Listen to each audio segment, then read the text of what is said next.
ಇನ್ನೊಬ್ರು ಮನೆ ಹಾಳು ಮಾಡಿ ನಾವು ಚೆನ್ನಾಗಿರ್ತೀವಿ ಅನ್ನೋ ಭ್ರಮೆಯಲ್ಲಿ ಬಾಳ್ತಾ ಇರೋರು ನಾನು ಏನ್ ಮಾಡಿದ್ರು ನಡೆಯುತ್ತೆ ಬಿಡು ದೇವ್ರು ಏನು ಮಾಡಲ್ಲ ಆ ತರ ಅನ್ಕೊಳಕ್ ಹೋಗ್ಲೇಬೇಡಿ.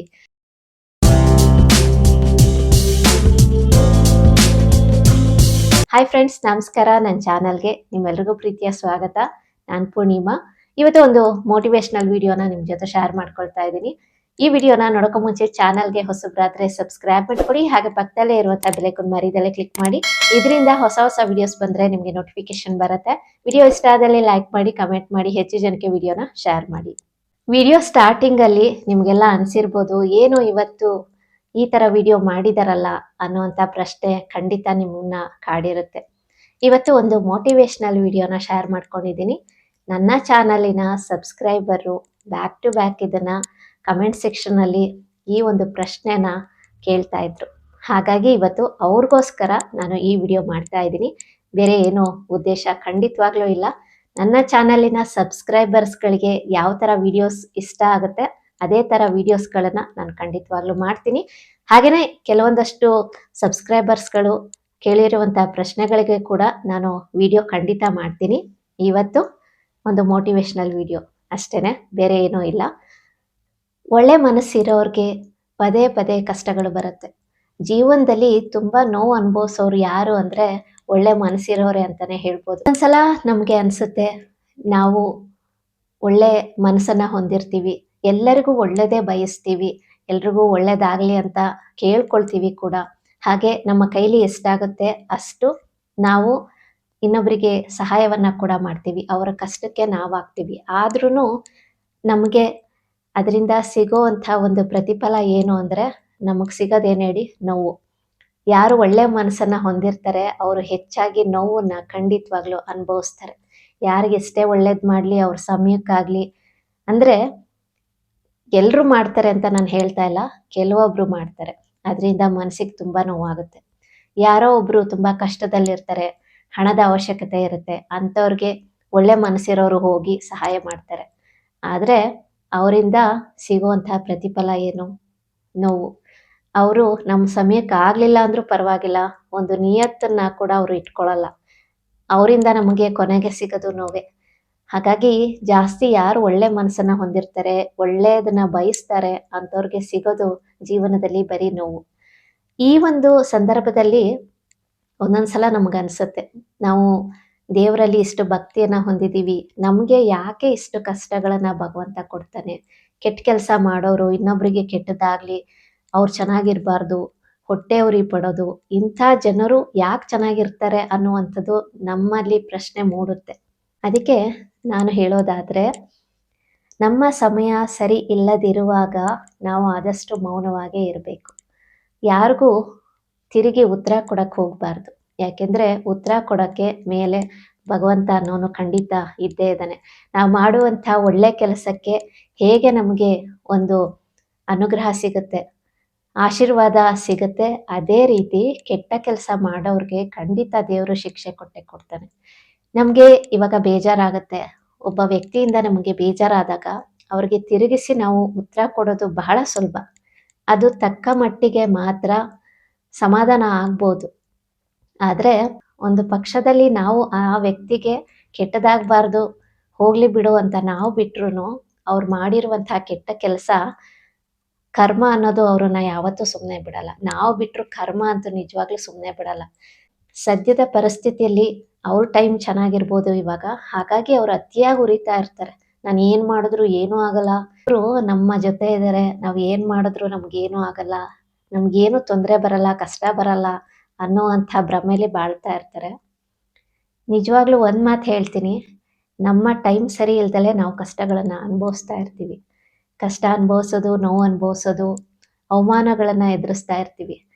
ಅದೇ ನಮ್ಮ ಟೈಮ್ ಚೆನ್ನಾಗಿ ಬಂದಾಗ ಅದನ್ನೆಲ್ಲನೂ ಮರೆಸುವಂಥ ಶಕ್ತಿ ಭಗವಂತ ಕೊಟ್ಟೇ ಕೊಡ್ತಾನೆ. ನಮ್ಮ ಟೈಮ್ ಚೆನ್ನಾಗಿಲ್ದಿರುವಾಗ ನಾವು ತುಂಬ ನೋವು, ಸಂಕಟ, ಅವಮಾನಗಳನ್ನು ಎದುರಿಸಿರ್ತೀವಿ. ಅದಕ್ಕೆ ಉತ್ತರ ಕೊಡಬೇಕು ಅಂದರೆ ನಾವು ಆದಷ್ಟು ಮೌನವಾಗಿರಲೇಬೇಕು. ಎಲ್ಲದಕ್ಕೂ ಉತ್ತರ ಮೌನ ಮಾತ್ರ. ನಾವು ಅವ್ರಿಗೆ ಉತ್ತರ ಕೊಡಬೇಕು ಅಂದರೆ ನಾವು ಮಾಡುವಂಥ ಒಳ್ಳೆ ಕೆಲಸ ಸಕ್ಸಸ್ಸಿಂದ ಮಾತ್ರ ಅವ್ರಿಗೆ ನಾವು ಉತ್ತರ ಕೊಡಬೇಕು. ಅದು ಬಿಟ್ಬಿಟ್ಟು ಅವ್ರೇನೋ ಮಾಡ್ತಾರೆ ಅಂತ ನಾವು ಅದನ್ನು ಮಾಡೋಕ್ಕೆ ಹೋಗಬಾರ್ದು. ಆ ಥರ ಮಾಡಿದ್ರೆ ನಮಗೂ ಅವ್ರಿಗೂ ವ್ಯತ್ಯಾಸ ಖಂಡಿತವಾಗ್ಲೂ ಇರೋದಿಲ್ಲ. ಹಾಗಾಗಿ ಅವ್ರೇನೋ ಕೆಟ್ಟ ಕೆಲಸ ಮಾಡ್ತಾರೆ ಅಂತ ನಾವು ಅದನ್ನ ಮಾಡಕ್ ಹೋಗ್ಬಾರ್ದು. ನಾವು ಸುಮ್ಮನಿದ್ದು ಬಿಡಬೇಕು. ಅವ್ರೇನೋ ಕೆಟ್ಟದ್ದು ಬಯಸ್ತಾರ, ಬಯಸ್ಲಿ, ನೀವು ಸುಮ್ಮನಿದ್ದು ಬಿಡಿ, ರಾಯರಿದ್ದಾರೆ ನೋಡ್ಕೊಳ್ತಾರೆ ಅಷ್ಟೇನೆ.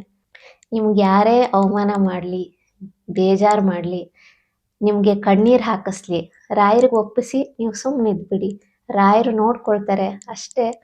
ರಾಯರೇ ನಮ್ಮ ಜೊತೆಗಿರುವಾಗ ನಾವು ಯಾರಿಗೂ ಉತ್ತರ ಕೊಡೋ ಅವಶ್ಯಕತೆ ಖಂಡಿತ ಇಲ್ಲ. ನಮ್ಮ ಮುಂದೆ ಕೆಟ್ಟದ್ದು ನಡೀತಾ ಇದ್ರು ನಮ್ಗೆ ಗೊತ್ತಿಲ್ದಿರೋ ಥರನೇ ನಾವು ಸುಮ್ಮನಿದ್ದು ಬಿಡಬೇಕು. ಯಾಕೆಂದ್ರೆ ಮೇಲೊಬ್ಬ ಭಗವಂತ ಪ್ರತಿಯೊಂದನ್ನು ಗಮನಿಸ್ತಾ ಇರ್ತಾನೆ. ಮಾಡುವಂತಹ ಒಳ್ಳೆ ಕೆಲಸಗಳಿಗೆ ಹೇಗೆ ನಮಗೆ ಆಶೀರ್ವಾದ ಸಿಗುತ್ತೆ, ಒಳ್ಳೆ ಪ್ರತಿಫಲ ಸಿಕ್ಕತ್ತೆ, ಅದೇ ರೀತಿ ಕೆಟ್ಟ ಕೆಲಸ ಮಾಡಿದ್ರು ಅದಕ್ಕೆ 2ರಷ್ಟು ನೋವು ಖಂಡಿತ ಅವ್ರಿಗೆ ಸಿಗುತ್ತೆ.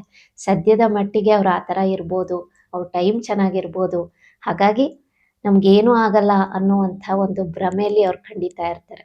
ನಾನು ಏನು ಮಾಡಿದ್ರು ನಡೆಯುತ್ತೆ ಬಿಡು, ದೇವ್ರು ಏನು ಮಾಡ್ತಾನೆ ಅನ್ನುವಂಥದ್ದು ಇರುತ್ತೆ. ಕೆಲವ್ರಿಗೆ ಭಕ್ತಿ ಇರೋದಿಲ್ಲ, ದೇವ್ರ ಮೇಲೆ ನಂಬಿಕೆ ಇರಲ್ಲ, ನಾನು ಏನು ಮಾಡಿದ್ರು ನಡೆಯುತ್ತೆ ಬಿಡು, ದೇವ್ರು ಏನೂ ಮಾಡಲ್ಲ, ಆ ಥರ ಅನ್ಕೊಳಕ್ ಹೋಗ್ಲೇಬೇಡಿ. ಏಕೆಂದ್ರೆ ಟೈಮ್ ಚೆನ್ನಾಗಿರೋ ತನಕ ಮಾತ್ರ ಮಾಡಿದ್ರು ನಡೀತಾ ಇರುತ್ತೆ. ಅದೇ ಟೈಮ್ ಕೆಟ್ಟಾಗ ಭಗವಂತ ಕೂಡ ನಿಮ್ಮನ್ನ ಕೈ ಹಿಡಿಯೋದಿಲ್ಲ. ಸದ್ಯದ ಪರಿಸ್ಥಿತಿಯಲ್ಲಿ ನಾವು ಕಷ್ಟಗಳನ್ನ ಎದುರಿಸ್ತಾ ಇರ್ತೀವಿ, ಆದ್ರೆ ಭಗವಂತ ನಮ್ಮನ್ನ ಎಷ್ಟೇ ಪರೀಕ್ಷೆ ಮಾಡಿದ್ರು, ಎಷ್ಟೇ ಕಷ್ಟ ಕೊಟ್ಟರು ನಮ್ಮನ್ನ ಯಾವತ್ತಿಗೂ ಕೈ ಬಿಡೋದಿಲ್ಲ. ಯಾಕೆಂದ್ರೆ ನಾವು ನಂಬಿರೋದು ಭಗವಂತನ. ಹಾಗೇನೆ ನಾವು ನಂಬಿರುವಂಥ ಗುರುಗಳು ಅಷ್ಟೇ ನಮ್ಮನ್ನ ಯಾವತ್ತೂ ಕೈ ಬಿಡೋದಿಲ್ಲ. ಹಾಗಾಗಿ ನಾವು ನಂಬಿರೋ ಗುರುಗಳ ಮೇಲೆ ನಾವು ನಂಬಿಕೆ ಇಡಬೇಕು. ನಾವು ನಂಬಬೇಕಾಗಿರುವಂಥದ್ದು ಗುರುಗಳನ್ನ. ಗುರುಗಳು ಯಾವತ್ತೂ ನಮ್ಮನ್ನ ಕೈ ಬಿಡೋದಿಲ್ಲ. ನಮ್ಗೆ ಎಷ್ಟೇ ನೋವು ಸಂಕಟ ಎದುರಾದ್ರೂ ಅದಕ್ಕೆ ಒಂದಲ್ಲ ಒಂದು ದಿನ ಅವರು ಅದನ್ನೆಲ್ಲ ಪರಿಹರಿಸ್ತಾರೆ. ಆದರೆ ಕೆಟ್ಟ ಕೆಲಸ ಮಾಡೋರಿಗೆ ಒಂದ್ಸಲ ಭಗವಂತನೇ ಆಗಲಿ, ಗುರುಗಳೇ ಆಗಲಿ ಕೈ ಬಿಟ್ಟರು ಅಂದರೆ ಅವ್ರು ಯಾವತ್ತೂ ಮೇಲೆ ಎದ್ದೇಳಕ್ಕೆ ಸಾಧ್ಯನೇ ಇಲ್ಲ.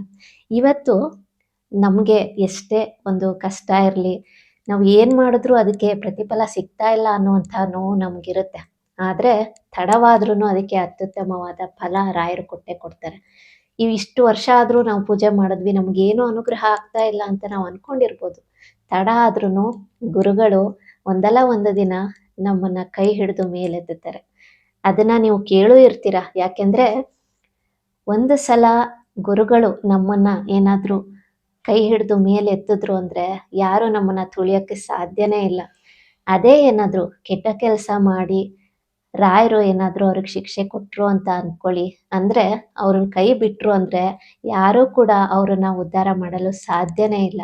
ಹಾಗಾಗಿ ನಾವು ರಾಯರ ಭಕ್ತರಾಗಿ ಆದಷ್ಟು ಒಳ್ಳೆಯ ಒಂದು ಆಲೋಚನೆಗಳನ್ನು ಹೊಂದಿರಬೇಕು. ನಮ್ಮ ಕೈಲಿ ಒಬ್ಬರಿಗೆ ಸಹಾಯ ಮಾಡಲು ಸಾಧ್ಯವಾಗಲಿಲ್ಲ ಅಂದರೂ ಪರವಾಗಿಲ್ಲ, ಸುಮ್ಮನಾದರೂ ಇರಬೇಕು. ಅದು ಬಿಟ್ಬಿಟ್ಟು ಅವ್ರ ಮೇಲೆ ಹೊಟ್ಟೆ ಕಿಚ್ಪಡೋದು, ಅವ್ರು ಕೆಟ್ಟದಾಗಲಿ ಅನ್ನೋದು, ಈ ಥರದನ್ನು ಯಾವತ್ತೂ ಮಾಡೋಕ್ಕೆ ಹೋಗಬಾರ್ದು. ಸಾಧ್ಯವಾದರೆ ಒಳ್ಳೆಯದನ್ನು ಬಯಸೋಣ, ಅದು ನಮ್ಮ ಕೈಲಾಗಲಿಲ್ವಾ ಸುಮ್ಮನಾರು ಇದ್ದು ಬಿಡೋಣ. ಇನ್ನೊಬ್ಬರಿಗೆ ನಮ್ಮ ಕಡೆಯಿಂದ ಕೆಟ್ಟದಂತೂ ಆಗಬಾರ್ದು. ಯಾಕೆಂದರೆ ಕರ್ಮ ಅನ್ನೋದು ನಿಜವಾಗ್ಲೂ ಯಾರನ್ನೂ ಬಿಡೋದಿಲ್ಲ. ಒಳ್ಳೇದು ಮಾಡಿದ್ರೆ ಒಳ್ಳೇದಾಗತ್ತೆ, ಕೆಟ್ಟದಾದರೆ ಕೆಟ್ಟದ್ದು ಖಂಡಿತ ಆಗುತ್ತೆ. ಕೆಟ್ಟದ್ದು ಮಾಡಿದ್ರೆ ಅದ್ರ 2ರಷ್ಟು ಅನುಭವಿಸ್ತೀವಿ.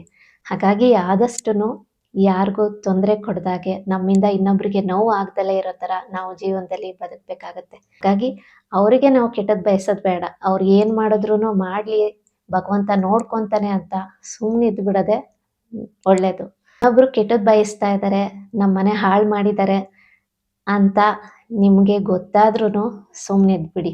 ನೀವು ಏನಕ್ಕೂ ತಲೆ ಕೆಡಿಸ್ಕೊಳಕ್ಕೆ ಹೋಗಬೇಡಿ. ನೀವು ರಾಯರ ಭಕ್ತರ, ನಿಮಗೆ ರಾಯರಲ್ಲಿ ನಂಬಿಕೆ ಇದೆಯಾ, ರಾಯರು ಅಂಥವ್ರಿಗೆ ಉತ್ತರ ಕೊಟ್ಟೇ ಕೊಡ್ತಾರೆ. ನಾವು ಕೊಡುವಂತಹ ಉತ್ತರದ ಅವಶ್ಯಕತೆಯೂ ಇಲ್ಲ. ನಮಗೆ ಕೆಟ್ಟದ್ದು ಮಾಡ್ತಾ ಇದ್ದಾರೆ, ನಮ್ಮ ಹಿಂದೆ ನಮ್ಮನ್ನ ಆಡ್ಕೊಳ್ತಾ ಇದ್ದಾರೆ, ಆಡ್ಕೊಳ್ಳಿ. ಯಾಕೆಂದರೆ ಅವ್ರ ಕೆಲಸನೇ ಅಂಥದ್ದಾಗಿರುತ್ತೆ. ಬೇರೆ ಏನೂ ಕೆಲಸ ಇರಲ್ಲ ನೋಡಿ, ಅಂಥವ್ರಿಗೆ ಅದೇ ಕೆಲಸ. ಇನ್ನೊಬ್ರ ಬಗ್ಗೆ ಆಡ್ಕೊಳ್ಳೋದು, ಇನ್ನೊಬ್ರ ಬಗ್ಗೆ ಅಪಪ್ರಚಾರ ಮಾಡೋದು, ಇಷ್ಟೇ ಅವ್ರ ಕೆಲಸ ಆಗಿರುತ್ತೆ. ಹಾಗಾಗಿ ಅಂಥವ್ರ ಬಗ್ಗೆ ತಲೆ ಕೆಡಿಸ್ಕೊಳ್ಳೋದು ಅವಶ್ಯಕತೆ ಇಲ್ಲ. ಜನನ್ನ ಮೆಚ್ಚಕ್ಕೆ ಸಾಧ್ಯನೇ ಇಲ್ಲ, ಜನಾರ್ದನನ್ನು ಕೂಡ ಮೆಚ್ಚಿಸ್ಬೋದು. ಇನ್ನೊಂದು ಹೇಳಬೇಕು ಅಂದರೆ, ನಮ್ಮ ಕಣ್ಮುಂದೆನೇ ನಮಗೆ ಕೆಟ್ಟದ್ದೇ ಮಾಡಲಿ ಅಥವಾ ಬೆನ್ನ ಹಿಂದೆನೇ ಏನೇ ಕುತಂತ್ರ ಮಾಡಿದ್ರು ಅದನ್ನ ಭಗವಂತ ನೋಡ್ತಾ ಇರ್ತಾನೆ. ಅದು ಅದು ನಮಗೆ ಗೊತ್ತಿಲ್ದಲೇ ಇರ್ಬೋದು. ಆದರೆ ನಮ್ಮನ್ನು ಕಾಯುವಂಥ ಭಗವಂತ ಅಥವಾ ನಮ್ಮ ಇಷ್ಟ ಗುರುಗಳು ಪ್ರತಿಯೊಂದನ್ನು ಗಮನಿಸ್ತಾ ಇರ್ತಾರೆ. ನನ್ನ ಭಕ್ತರಿಗೆ ಏನು ಮಾಡ್ತಾ ಇದ್ದಾರೆ, ಇವ್ರನ್ನ ಹೇಗೆ ಕಾಪಾಡಬೇಕು ಅನ್ನೋದು ಖಂಡಿತ ಅವ್ರಿಗೆ ಗೊತ್ತಿದ್ದೇ ಇರುತ್ತೆ. ಕಾಪಾಡೇ ಕಾಪಾಡ್ತಾರೆ. ಹಾಗಾಗಿ ಎಷ್ಟೇ ಪರೀಕ್ಷೆಗಳು ಬರಲಿ, ಎಷ್ಟೇ ನೋವು ಬರಲಿ, ರಾಯರಿದ್ದಾರೆ, ನಮ್ಮನ್ನು ಕಾಪಾಡ್ತಾರೆ, ಇದಕ್ಕೆಲ್ಲ ಉತ್ತರ ರಾಯರು ಕೊಡ್ತಾರೆ ಅಂತ ಸುಮ್ಮನಿದ್ಬಿಡಿ ಅಷ್ಟೇನೆ. ನಿಮ್ಮ ಮನಸ್ಸು ನೋವು ಮಾಡಿಕೊಂಡು ನೀವು ಚಿಂತೆ ಮಾಡೋ ಅವಶ್ಯಕತೆಗಳು ಇಲ್ಲ. ರಾಯರ ಭಕ್ತರಾಗಿದ್ದೀರಾ, ರಾಯರನ್ನ ನಂಬಿ ಖಂಡಿತ ಒಳ್ಳೇದಾಗುತ್ತೆ. ನಾನು ಅಷ್ಟೇನೆ ರಾಯರನ್ನ ತುಂಬ ನಂಬಿದ್ದೀನಿ. ಯಾರು ಏನೇ ಮಾಡಲಿ ನಾನು ಅದಕ್ಕೆ ರಿವೆಂಜ್ ತೀರಿಸ್ಕೊಳ್ಳೋಕ್ಕೆ ಹೋಗೋದಿಲ್ಲ, ಬಿಟ್ಬಿಡ್ತೀನಿ. ಯಾಕೆಂದರೆ ನಾನು ಬಿಟ್ರೂ ಕರ್ಮ ಅನ್ನೋದು ಬಿಡೋದಿಲ್ಲ. ನಮಗೆ ಗೊತ್ತಿಲ್ದಲೆ ಏನೇ ಮಾಡಿದ್ರೂ ರಾಯರು ಪ್ರತಿಯೊಂದನ್ನು ಗಮನಿಸ್ತಾ ಇರ್ತಾರೆ. ರಾಯರು ನೋಡ್ಕೊಳ್ತಾರೆ. ರಾಯರೇ ಇರುವಾಗ ನಮ್ಗೆ ಯಾಕೆ ಚಿಂತೆ? ನಾವು ಮಾಡೋಕ್ಕೆ ಬೇಕಾದಷ್ಟು ಕೆಲಸಗಳಿರುತ್ತೆ. ಅದ್ರ ಮಧ್ಯ ಇದ್ರ ಬಗ್ಗೆ ನಾವು ತಲೆ ಕೆಡಿಸ್ಕೊಳಕ್ಕೆ ಹೋಗ್ಬಾರ್ದು. ಯಾವಾಗಲೂ ಪಾಸಿಟಿವ್ ಆಗಿರಬೇಕು. ರಾಯರಿದ್ದಾರೆ ಅಂದಮೇಲೆ ಪ್ರತಿಯೊಂದಕ್ಕೂ ಅವರು ಉತ್ತರ ಕೊಟ್ಟೆ ಕೊಡ್ತಾರೆ. ಹಾಗಾಗಿ ಇನ್ನೊಬ್ಬರ ಮೇಲೆ ನಾವು ರಿವೆಂಜ್ ತೀರಿಸ್ಕೊಳ್ಳೋ ಅವಶ್ಯಕತೆ ಇಲ್ಲ. ನಮ್ಮ ಮನೆ ಹಾಳು ಮಾಡಿ ಅವ್ರು ಚೆನ್ನಾಗೇ ಇದ್ದಾರಲ್ಲ ಅಂತ ನೀವು ಕೊರಗಕ್ಕೆ ಹೋಗಬೇಡಿ. ಯಾಕೆಂದರೆ ಗೊತ್ತಿದ್ದು ಗೊತ್ತಿಲ್ದಲೇನೂ ಆಗಿರ್ಬೋದು. ಹಾಗಾಗಿ ಯಾವುದಕ್ಕೂ ನಾವು ತಲೆ ಕೆಡಿಸ್ಕೊಳಕ್ಕೆ ಹೋಗಬಾರ್ದು. ಮಾಡುವಂಥ ಕೆಟ್ಟ ಕೆಲಸಕ್ಕೂ ಖಂಡಿತ ಶಿಕ್ಷೆ ಸಿಕ್ಕೇ ಸಿಗುತ್ತೆ. ಯಾರು ಯಾವುದರಿಂದನೂ ತಪ್ಪಿಸ್ಕೊಳ್ಳೋಕ್ಕೆ ಸಾಧ್ಯನೇ ಇಲ್ಲ. ಹಾಗಾಗಿ ಅದ್ರ ಬಗ್ಗೆ ನಾವು ಮಾತಾಡೋಕ್ಕೂ ಹೋಗಬಾರ್ದು. ಅವ್ರು ಕೆಟ್ಟ ಕೆಲಸ ಮಾಡ್ತಾ ಇದ್ದಾರಾ, ಬಿಟ್ಬಿಡಿ. ಅದರ ಕರ್ಮ ಅವ್ರು ಅನುಭವಿಸ್ತಾರೆ ಅಷ್ಟೇ. ಅದನ್ನೇ ಪದೇ ಪದೇ ನೆನೆಸ್ಕೊಂಡು ಕೊರಗೋ ಅವಶ್ಯಕತೆ ಇಲ್ಲ. ಎಲ್ಲನೂ ರಾಯರ ಮೇಲೆ ಬಿಟ್ಬಿಡಿ. ಇಷ್ಟೇ ಜೀವನ. ಕಾಲ ಒಂದೇ ಥರ ಖಂಡಿತವಾಗ್ಲೂ ಇರೋದಿಲ್ಲ. ಸಮಯ ಚೆನ್ನಾಗಿದೆ ಅಂತ ಒಬ್ಬರು ಮನಸ್ಸನ್ನು ನೋಯಿಸಬೇಡಿ, ಅವ್ರಿಗೆ ಅವಮಾನ ಮಾಡಬೇಡಿ. ನಾವು ಇವಾಗ ತುಂಬ ಚೆನ್ನಾಗಾಗ್ಬಿಟ್ಟಿದ್ದೀವಿ, ತುಂಬ ಮೇಲೆ ಹೋಗ್ಬಿಟ್ಟಿದ್ದೀವಿ, ನಾವು ಏನು ಮಾಡಿದ್ರೂ ನಡೆಯುತ್ತೆ ಅನ್ನುವಂತಹ ಒಂದು ಭ್ರಮೆಯಲ್ಲಿ ಬಾಳಬೇಡಿ. ಯಾಕೆಂದರೆ ಮೇಲಿದ್ದವ್ರನ್ನ ಕೆಳಗೆ ತರೋದು ಭಗವಂತಂಗೆ ಗೊತ್ತು. ಕೆಳಗಿದ್ದವ್ರನ್ನ ಮೇಲಕ್ಕೆ ಹೇಗೆ ತರಬೇಕು ಅನ್ನೋದು ಕೂಡ ಭಗವಂತಂಗೆ ಗೊತ್ತು. ಭಗವಂತ ಎಲ್ಲನೂ ಪರೀಕ್ಷೆ ಮಾಡ್ತಾನೆ. ಇವ್ರಿಗೆ ಎಲ್ಲವನ್ನ ಕೊಟ್ಟು ನೋಡೋಣ ಹೇಗೆ ಇರ್ತಾರೆ, ಇವರ ವ್ಯಕ್ತಿತ್ವ ಹೇಗೆ ಬದಲಾಗುತ್ತೆ ಅನ್ನೋವಂಥದ್ದನ್ನು ದೇವರು ನೋಡ್ತಾ ಇರ್ತಾನೆ. ಹಾಗೆಯೇ ಎಲ್ಲವನ್ನ ಕಳ್ಕೊಂಡವರ ವ್ಯಕ್ತಿತ್ವ ಹೇಗಿರುತ್ತೆ, ಇವ್ರಿಗೆ ಪರೀಕ್ಷೆ ಕೊಡೋಣ, ಇವ್ರ ಹತ್ರ ಇರೋದನ್ನೆಲ್ಲ ಕಿತ್ಕೊಂಡು ಇವ್ರು ಹೇಗೆ ಬಾಳ್ತಾರೆ ಅನ್ನುವಂಥದ್ದನ್ನು ಕೂಡ ಭಗವಂತ ಪರೀಕ್ಷೆ ಮಾಡೋಕ್ಕೇನೆ ಈ ಥರ ನಮಗೆ ಕಷ್ಟಗಳನ್ನು ಕೊಡ್ತಾನೆ. ಹಾಗಾಗಿ ನಾವು ಯಾವತ್ತೂ ಕಷ್ಟ ಬಂದಾಗ ಕುಗ್ಗದಲೆ, ಸುಖ ಬಂದಾಗ ಹಿಗ್ಗದಲೆ ಜೀವನದಲ್ಲಿ ಎರಡನ್ನೂ ಬ್ಯಾಲೆನ್ಸ್ ಮಾಡ್ಕೊಂಡು ಹೋಗಬೇಕು. ಅಂದ್ರೇ ನಮಗೆ ನಿಜವಾದ ಅನುಗ್ರಹ ಅನ್ನುವಂಥದ್ದು ಸಿಗುತ್ತೆ. ದೇವರು ಎಲ್ಲವನ್ನ ಕೊಟ್ಟು ಕೂಡ ನೋಡ್ತಾನೆ, ಕಿತ್ಕೊಂಡು ಕೂಡ ನೋಡ್ತಾನೆ. ಯಾಕೆ ಅಂದರೆ ನಮ್ಮನ್ನು ಪರೀಕ್ಷೆ ಮಾಡ್ತಾನೆ. ಐಶ್ವರ್ಯ ಬಂದಾಗ ಈ ವ್ಯಕ್ತಿ ಹೇಗಿರ್ತಾನೆ, ಎಲ್ಲ ಕಳ್ಕೊಂಡಾಗ ಈ ವ್ಯಕ್ತಿ ಹೇಗೆ ಬದುಕ್ತಾನೆ ಅನ್ನುವಂಥದ್ದನ್ನ ಪರೀಕ್ಷೆ ಮಾಡ್ತಾರೆ. ಆದರೆ ಯಾವತ್ತು ಭಕ್ತರನ್ನ ಯಾವತ್ತೂ ಕೈ ಬಿಡೋದಿಲ್ಲ. ಭಕ್ತರನ್ನ ಹೇಗೆ ರಕ್ಷಿಸ್ತಾರೆ ಹಾಗೆ ಕೆಟ್ಟ ಕೆಲಸ ಮಾಡೋರಿಗೆ ಶಿಕ್ಷೆ ಕೂಡ ಕೊಡೋದು ಭಗವಂತನಿಗಿರುತ್ತೆ. ಜೀವನದಲ್ಲಿ ಏನೇ ಬಂದ್ರೂ ಅದನ್ನು ನಾವು ಸ್ವೀಕರಿಸ್ಬೇಕು. ಭಗವಂತನ ಪ್ರಸಾದ ಅಂತಲೇ ನಾವು ಸ್ವೀಕರಿಸ್ಬೇಕು. ಒಳ್ಳೇದಾಗೇ ಆಗುತ್ತೆ. ರಾಯರನ್ನ ನಂಬಿದವ್ರಿಗೆ ಯಾವತ್ತೂ ಮೋಸ ಆಗೋದಿಲ್ಲ. ರಾಯರ ಅನುಗ್ರಹ ಖಂಡಿತವಾಗ್ಲೂ ಇದ್ದೇ ಇರುತ್ತೆ. ಈ ಒಂದು ವಿಡಿಯೋ ಯಾಕೆ ಮಾಡಿದೆ ಅಂದರೆ ನಾವು ಯಾವಾಗಲೂ ಪಾಸಿಟಿವ್ ಆಗಿರಬೇಕು. ರಾಯರನ್ನ ನಂಬಿದ ಮೇಲೆ ರಾಯರ ಯಾವ ಭಕ್ತರನ್ನ ಕೈ ಬಿಡೋದಿಲ್ಲ ಅನ್ನೋವಂಥದ್ದನ್ನು ತಿಳಿಸೋದಕ್ಕೋಸ್ಕರ. ಫ್ರೆಂಡ್ಸ್, ಇವತ್ತು ಒಂದು ಮೋಟಿವೇಶ್ನಲ್ ವಿಡಿಯೋನ ನಿಮ್ಮ ಜೊತೆ ಶೇರ್ ಮಾಡ್ಕೊಂಡಿದ್ದೀನಿ. ಈ ವಿಡಿಯೋ ಕೂಡ ನಿಮ್ಗೆ ಇಷ್ಟ ಆಗಿದೆ ಅಂತ ಭಾವಿಸ್ತೀನಿ. ಇವತ್ತಿನ ವಿಡಿಯೋ ಬಗ್ಗೆ ನಿಮಗೆ ಏನು ಅನ್ನಿಸ್ತು, ನಿಮ್ಮ ಅಭಿಪ್ರಾಯ ಕೂಡ ಸೆಕ್ಷನಲ್ಲಿ ತಿಳಿಸಿ. ಈ ವಿಡಿಯೋ ಇಷ್ಟ ಆದಲ್ಲೇ ಲೈಕ್ ಮಾಡಿ, ಕಮೆಂಟ್ ಮಾಡಿ, ಹೆಚ್ಚು ಜನಕ್ಕೆ ವಿಡಿಯೋನ ಶೇರ್ ಮಾಡಿ. ರಾಯರ ಅನುಗ್ರಹ ಸದಾ ಎಲ್ಲರ ಮೇಲೆ ಇರಲಿ ಅಂತ ಕೇಳ್ಕೊತೀನಿ. Thank you for watching.